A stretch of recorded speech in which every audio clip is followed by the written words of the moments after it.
Hello. In this lecture, we will have an idea about the overall CPQ process. We won't dive into the details since each part of the process will be detailed in a specific section.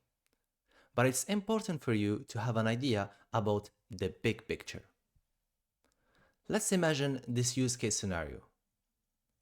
A sales rep working for a tech company is negotiating an opportunity with a customer.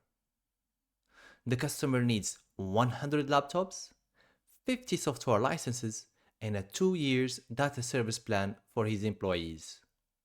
The sales rep is very happy since this is going to drive an important customer to his company. Therefore, he wants to create a code as fast as possible with all the requirements and email it for the customer to get their feedback. So, what happened next for our sales rep? Well, every CPQ process begins with an opportunity. So the sales rep is going to create an opportunity record, which is essentially a placeholder for all activity and details related to the sale. Next, the configure stage begins.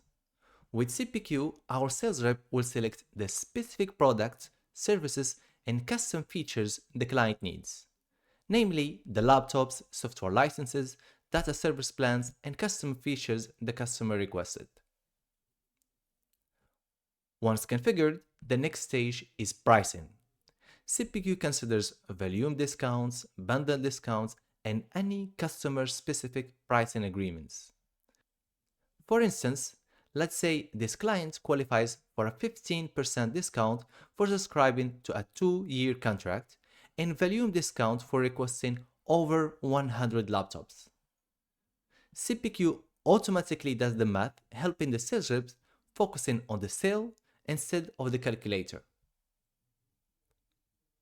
With everything configured in price, our sales rep is ready to generate a code.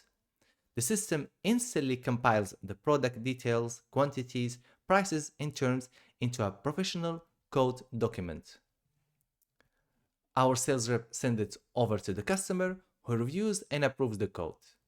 And great, the customer is happy with the code and happy to move forward. Once the client accepts the code, sales reps passes the torch to the sales operation team, who are in charge of the order creation. Here, CPQ converts the signed code from customer into an official order, automatically populating the order record with all configured items and prices from the code, like the laptops, software licenses, etc. Think of the order as a promise by the tech company to provide these laptops and software licenses to the customer at an agreed time and price.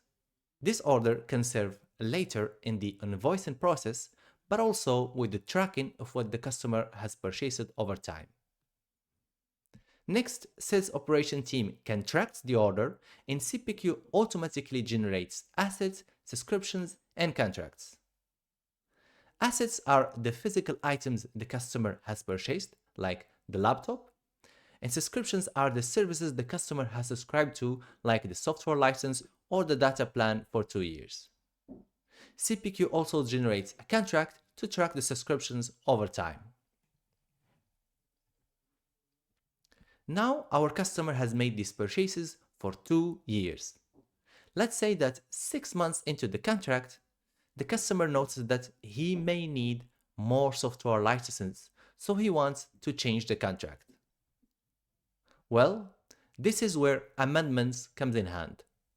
Amendment will allow the sales rep to make change, either increase, decrease, or replace product and services following the customer evolving needs. Therefore, the sales reps can either amend the customer assets or contracts as needed. Now, let's say that 2 years have passed. The customer is very happy with his purchases and willing to extend the contract for another year. Well, this is where renewals comes in hand, where CPQ automatically again generates renewal based on the customer tracked assets and subscription. Overall, the process goes as follows. Sales reps create an opportunity, select the products, CPQ does the math for pricing, then our sales rep send the quote to the customer. If the customer agreed to the quote, from there, sales rep passes the torch to the sales operation team who contract the order. Once the order is contracted, CPQ automatically generates assets, subscriptions, and contracts. And if the customer wants to make some changes, sales reps can amend the contracts or the assets as needed. And finally, when the contracts are coming to an end, CPQ generates renewals. This process showcases for us the CPQ pillars, namely products, pricing, quoting, ordering, asset subscriptions and contracts management, and finally, amendments and renewals.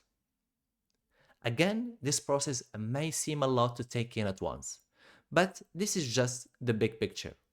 During our course, we will dive into each of these steps in detail. But before we do that, you need a sandbox, a safe place where you can learn.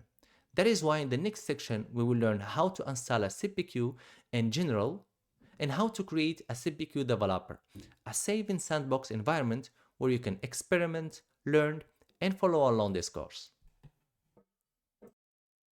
Thank you for watching. If you are excited to dive deeper, explore the full course, and master Salesforce CPQ today, use the link in the below description to get the full course, who happens to be a bestseller on Udemy.